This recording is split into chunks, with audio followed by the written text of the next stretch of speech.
Hello friends, आज Maruti Victoris ZXi इसकी complete flooring करेंगे। इसके लिए पूरी गाड़ी अंदर से खाली करेंगे, लेकिन ओरिजिनलिटी के साथ ओरिजिनलिटी वैसी ही बरकरार रहेगी। पहले तो हमको ये सीट निकालनी होगी। T30 से ये बोल्ट खोलना होता है और बहुत टाइट होता है, और इसको सही से टाइट नहीं किया तो गाड़ी में चू चू की नॉइस आती है। वो भी आपको आगे दिखाऊंगा। मेरा मेन फोकस रहता है गाड़ी की ओरिजिनलिटी वैसी ही बनी रहे, गाड़ी बिल्कुल सेम वैसे ही दोबारा फिट हो जैसी कंपनी से फिट होके आई हो, और उससे भी बेहतर तरीके से हो।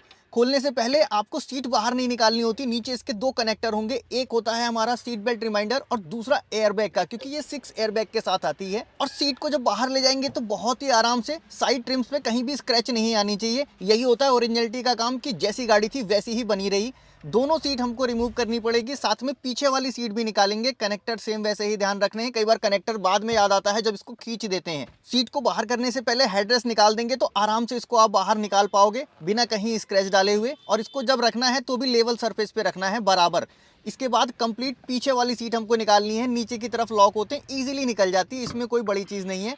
और पीछे से सिर्फ ये लॉक से फंसी रहती है, कोई बोल्ट टाइट यहाँ पे नहीं होता है जो आपको खोलना पड़ता है। सीट्स को जब बाहर निकाल लेंगे तो इसको संभाल के रखेंगे, डायरेक्ट सनलाइट में भी नहीं और पानी से भी नहीं भीगने देंगे, क्योंकि सीट के अंदर भी सेंसर आते हैं जो सीट बेल्ट का रिमाइंडर देते हैं। अब सबसे पहले मैं ये सेंटर कंसोल निकालूंगा। अक्सर लोग सेंटर कंसोल को नहीं निकालते और मैटिंग को ऐसे ही डाल देते हैं। वो सही तरीका नहीं है, क्योंकि इससे फ्लोरिंग पूरी तरह से फिट नहीं हो पाती, और मुझे फ्लोरिंग वैसी ही लगानी है जैसी कंपनी से लग के आई थी।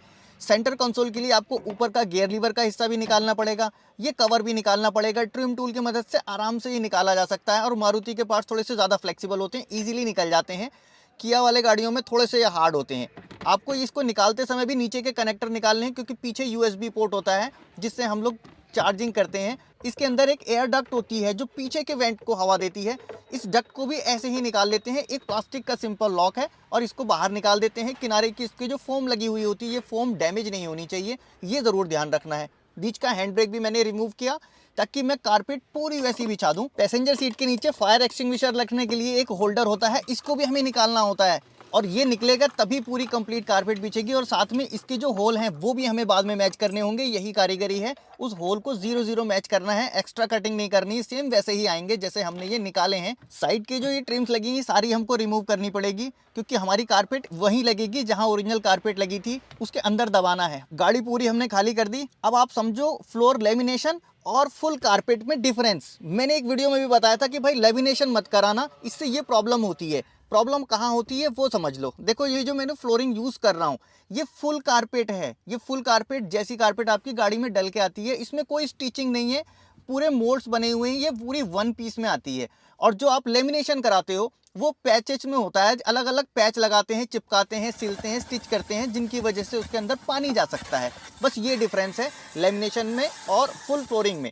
इससे पहले आपको गाड़ी पूरी साफ़ भी करनी पड़ेगी, क्योंकि अब ये एक बार साफ़ होगी फिर कभी नहीं होगी जब तक आप वो कारपेट नहीं उतारते, और मेरे ख्याल से गाड़ी रहते तक इसका नंबर नहीं आता।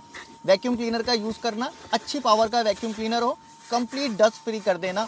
कहीं भी वायरिंग कनेक्टर जहां भी आपको दिख रहा हो, जरूरत पड़े तो उसको एक बार आप वाइप भी कर लेना। अब जब फ्लोरिंग इसके ऊपर बिछाते हैं तो इसमें बने हुए मोल्ड्स ये कि सटीक आइडिया देते हैं, जिससे कि फ्लोरिंग आपकी C00 आएगी। और जब मोड्स मैच कर जाएंगे सारे, तो फिर ये सारे पार्ट अपने आप मैच करते चले जाएंगे, क्योंकि ये गाड़ी के मॉडल के हिसाब से बन के आती है। हर वेरिएंट का एक अलग अलग डिज़ाइन होता है और उस डिज़ाइन पे ये फिक्स बैठती है। अब ये फ्लोरिंग भी ऐसा नहीं कि हर किसी को लगा लेनी चाहिए। अगर गाड़ी का इस्तेमाल आपका कम है, छोटे बच्चे आपकी गाड़ी में ट्रैवल नहीं करते, तो आपको ये फ्लोरिंग लगाने की ज़रूरत नहीं है।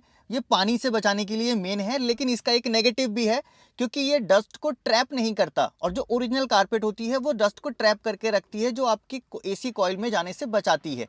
ये उनके लिए है जिनके छोटे बच्चे हैं और यूज़ बहुत ज़्यादा है, पानी गिरा देते हैं, अक्सर ऐसी प्रॉब्लम आती है, तो उनके लिए तो ठीक है। मेंटेनेंस कम मांगती है, बार बार वैक्यूम नहीं लगाना पड़ता, लेकिन कम इस्तेमाल करते हैं गाड़ी, तो बेस्ट आपकी जो फ्लोरिंग लग के आई थी वो है। वो डस्ट को, छोटे छोटे पार्टिकल्स को ट्रैप करके रखती है। जब वाइब्रेशन होता है तो उनको उड़ने नहीं देती, जिससे AC में जल्दी प्रॉब्लम नहीं आती।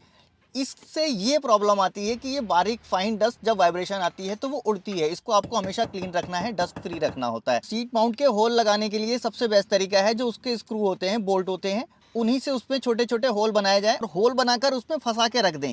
इसके बाद उसकी फिटिंग के लिए नीचे साथ में एक वेलक्रूज भी आते हैं। ये वेलक्रूज आपको आपके पीछे चिपकाने होते हैं, अपनी मैट के पीछे चिपकाइए, और ये पीछे से इसके जो टीथ हैं ये पकड़ लेते हैं ओरिजिनल कारपेट को।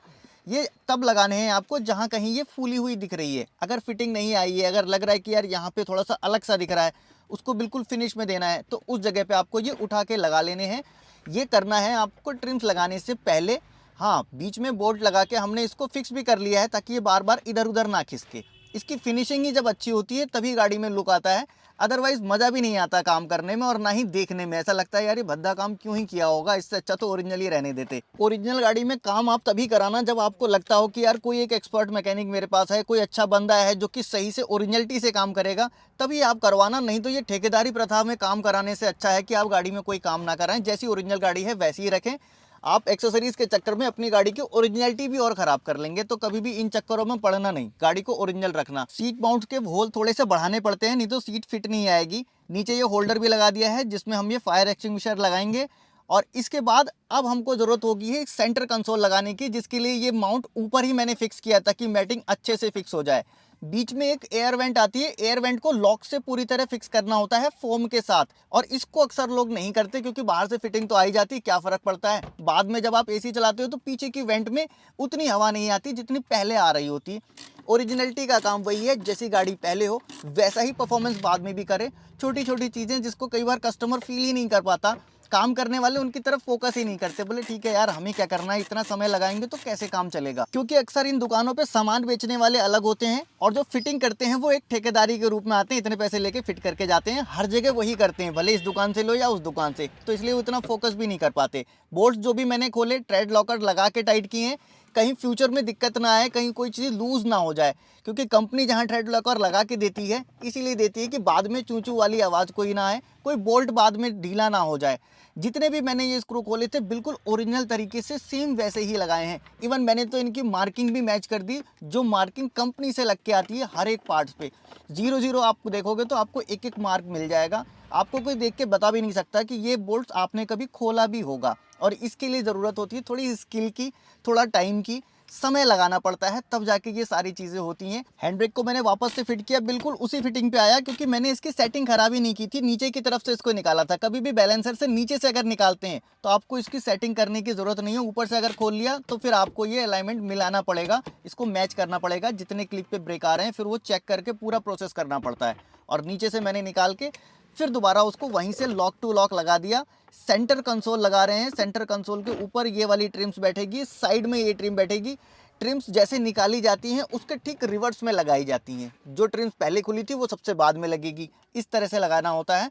और अब मैंने देखो जितने भी स्क्रू लगाए हैं उन स्क्रू में भी मैंने थ्रेड लॉकर लगाया है ताकि कभी ये लूज़ ना हो, जहाँ पे हमने एक बार टाइट किया वहाँ पे टाइट रहे।